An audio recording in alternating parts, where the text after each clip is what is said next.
तो डेरिवेशन ये रहा। अब इसमें मैथमेटिकल में सबसे पहले हमें क्या देनी पड़ेगी, इसकी थ्योरी। थ्योरी कैसे देंगे? थ्योरी देने के लिए बिल्कुल सिंपल सा तरीका है कि भैया आप यहाँ पर सबसे पहले ये बताओगे कि आपके पास दो चार्ज हैं, एक ये रहा और एक ये रहा। अब इन चार्ज की वैल्यू को कैसे कंसिडर करेंगे? इन चार्ज की वैल्यू को आप कंसिडर करेंगे किस पॉइंट से? पॉजिटिव नेगेटिव से। अब आप इसका एक डाइपोल मोमेंट ले लेंगे, ओ इस पॉइंट को कंसिडर करेंगे, यहां से यहां तक की डिस्टेंस आपने टोटल ले लिया r, और ये जो पॉइंट है यहां से इस चार्ज से और इस डाइपोल तक ये a है। ये आप थ्योरी में बता रहे हैं उसको। जब ये दोनों चीजें आपके पास क्लियर हो गई, ये वाली वैल्यू क्या है और ये वाली वैल्यू क्या है, तो अब आप उसको आगे बता पाओगे कि भैया ये डिस्टेंस ये हो गई। तो अब क्या करने वाला है, यहाँ पे मेंशन है। अब अगर आप मुझसे पूछोगे कि यहाँ पे क्या लगा इलेक्ट्रिक फील्ड, तो मैं डिस्टेंस क्या लूँगा? टोटल आर है, ये वाला हिस्सा माइनस कर दूंगा, ये नेगेटिव है, तो ये मेरे पास ये डिस्टेंस बची यहाँ से यहाँ तक, कितनी बची? आर माइनस ए। अब अगर मुझे यहाँ पे चार्ज बताना है तो मैं इस डिस्टेंस को कहाँ से कंसिडर करूँगा? इस पूरे आर से। ये वाली वैल्यू मेरी ए है, तो टोटल मिला करके कितनी हो गई? आर प्लस ए। ये यहाँ से यहाँ तक की डिस्टेंस हो गई टोटल ओवरऑल कितनी? आर प्लस ए। ये आपको समझ में आ गया होगा। अब इस डेरिवेशन को हमने कल भी किया था, आज करने का क्या लॉजिक है? आज करने का ये लॉजिक है कि कुछ चीज़ें कल क्लियर नहीं हुई होंगी तो वो आज क्लियर हो जाएंगी। तो इस डेरिवेशन को हम दोबारा इसलिए कर रहे हैं, इसीलिए मैं कहता हूँ कि बार बार कम से कम 2 या 3 बार एक डेरिवेशन को आप करोगे। क्यों?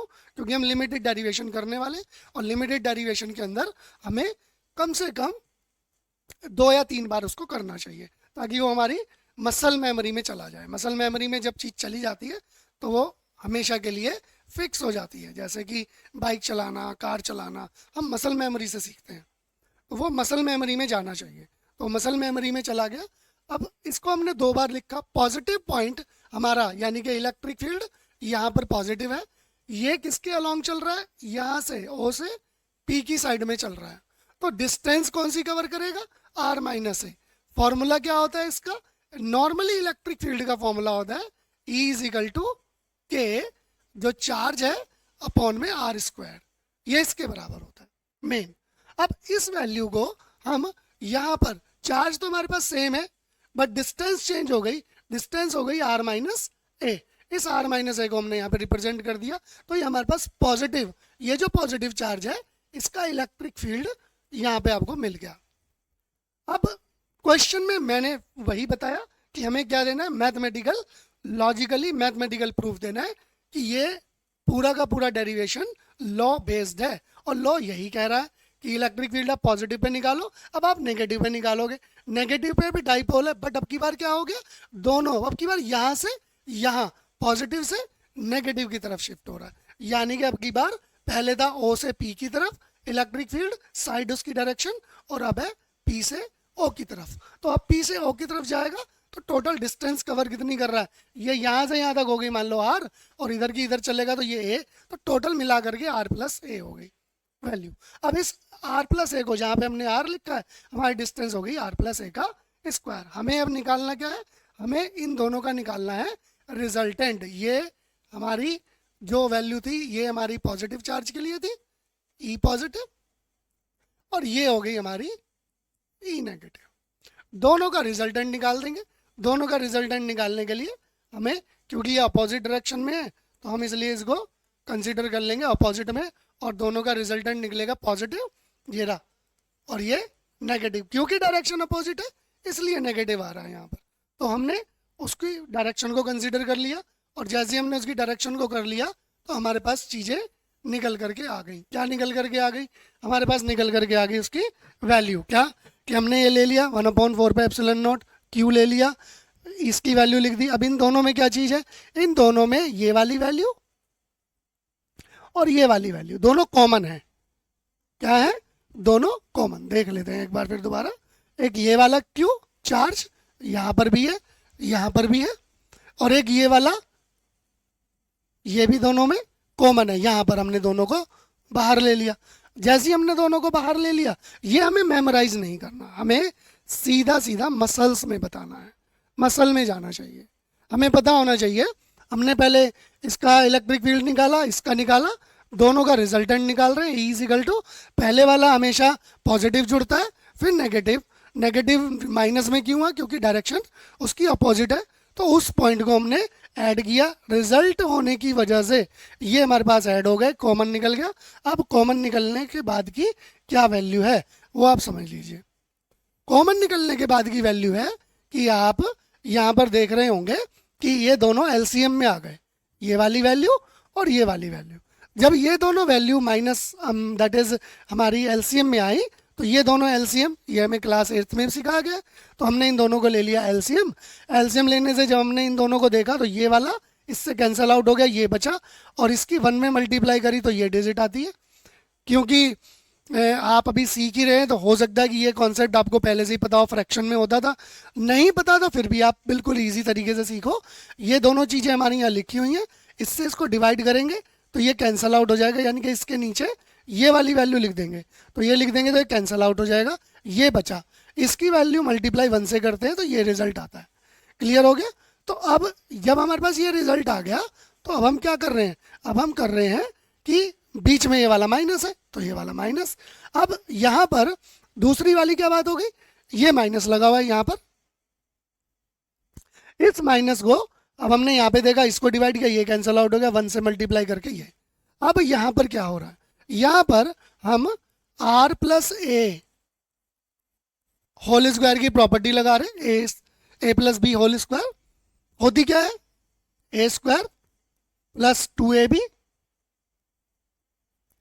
Plus B square. ये हमारे पास ये वैल्यू होती है। तो हम जहां ये लिखा हुआ है उसकी जगह ये लिख देंगे एक स्टेप, फिर बीच में लगाएंगे माइनस ये वाला, इस r माइनस ए का लिखेंगे, ब्रैकेट में आ जाएगा, तो ब्रैकेट में क्या आएगा? आर स्क्वायर, अब की बार माइनस 2r हो जाएगा, प्लस में ए स्क्वायर हो जाएगा। यहां तक समझ में आ गया होगा? अब ये स्टेप कैसे आया, हम ये समझाने की कोशिश कर रहे हैं। अब यहाँ पे इसके जैसे ये बाहर माइनस है तो बाहर माइनस होने से इसके साइन चेंज हो जाते हैं। कैसे से चेंज हो जाते हैं? जो भी यहाँ पर लगा हुआ है वो चेंज हो जाएगा। जैसे यहाँ पे माइनस लगा हुआ था तो ये हो गया माइनस का आर स्क्वायर, ये हो गया प्लस का, एंड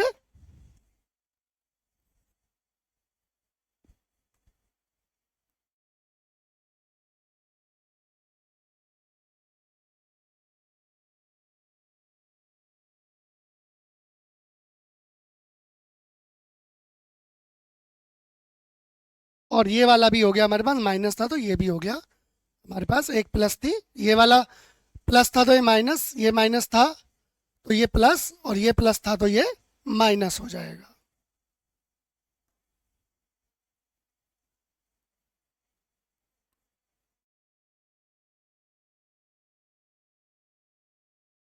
अब आप देखेंगे ये आपका रिजल्ट आ गया, ये पॉजिटिव के लिए एक और एक आ गया इसमें माइनस के लिए। ये वाला पॉजिटिव इसके लिए आया और ये वाला नेगेटिव इसके लिए आया, साइन हमने ऑलरेडी चेंज कर दिए। अब क्या हो रहा है आप देख ही रहे होंगे, इससे ये कैंसिल आउट हो गया, इससे ये कैंसिल आउट हो गया। अब बच क्या रहा है आपके सामने?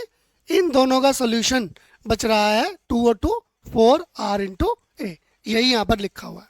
तो हमें इसी तरीके से रट्टा नहीं मारना है, ना हमें किसी तरीके की वो करनी है कि हमें क्रैमिंग करनी है। क्रैमिंग करने के लिए हमारे पास फिर दिक्कतें होंगी कि हमें समझ ही नहीं आएगा।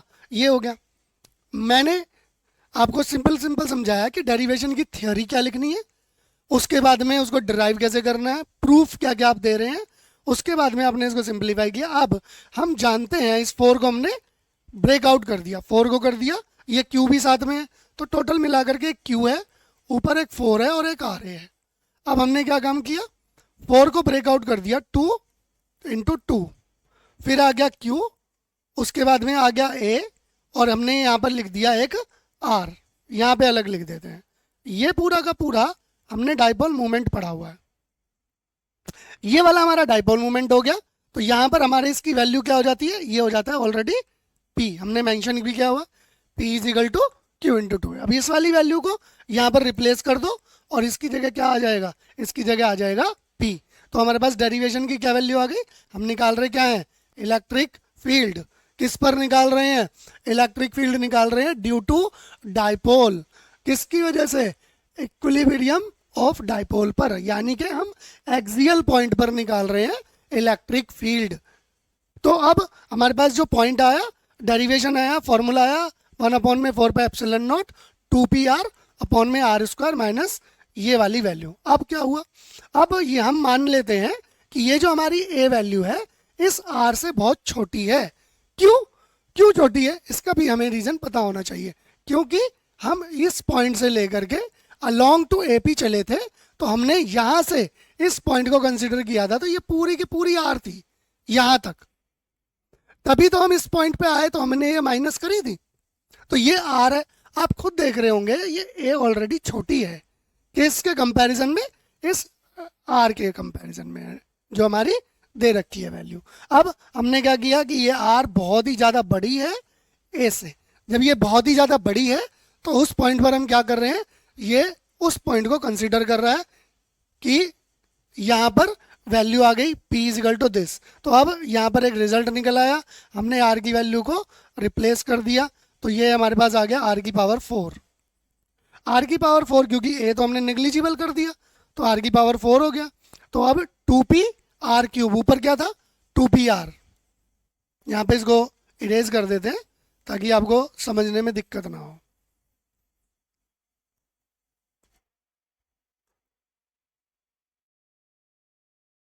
तो यहाँ पे हमने क्या कर दिया, ये आ गया हमारे पास 2pr ऊपर था,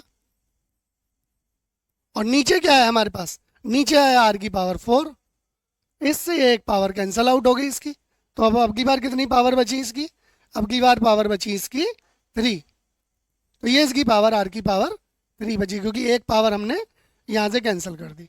तो जैसे ही कैंसिल करी तो हमारे पास 2p आ गया और R क्यूब आ गया।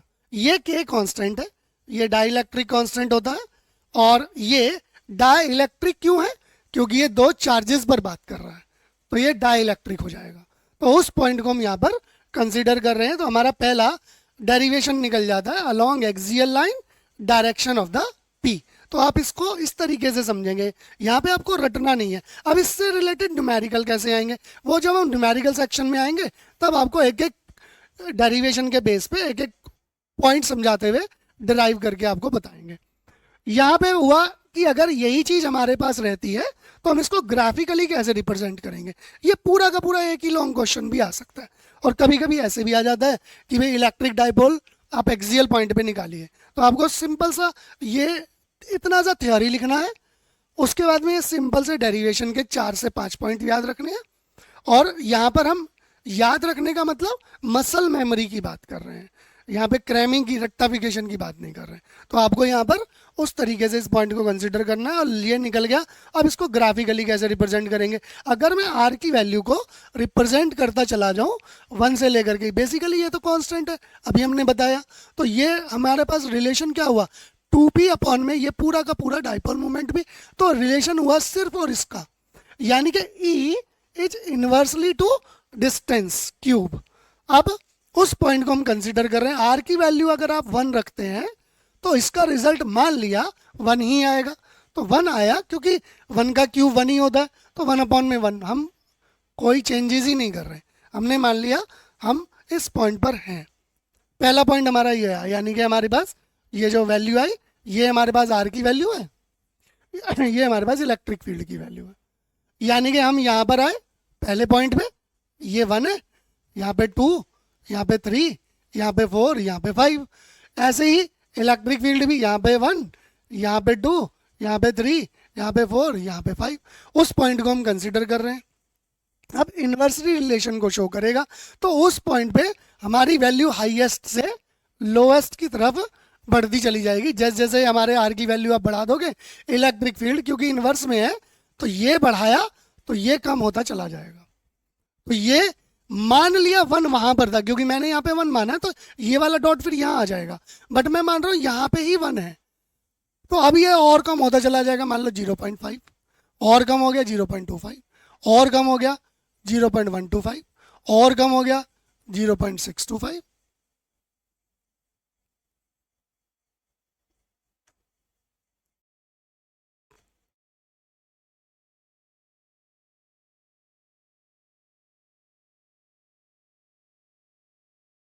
तो इस तरीके से कम होता चला जाएगा। अब जैसे जैसे ये वैल्यू बढ़ती चली जाएगी, ये ग्राफ की वैल्यू ऑटोमेटिकली नीचे की तरफ आती चली जाएगी।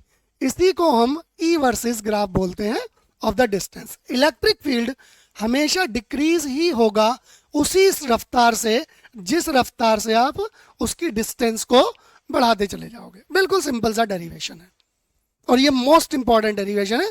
सेम हम इसको समझते हैं, हमने समझा ये एक्सियल पर, सेम इसी को हम समझते हैं इक्वेटोरियल पर। अभी हम इक्वेटोरियल पर भी आने वाले। तो यहां तक आपको समझ आया।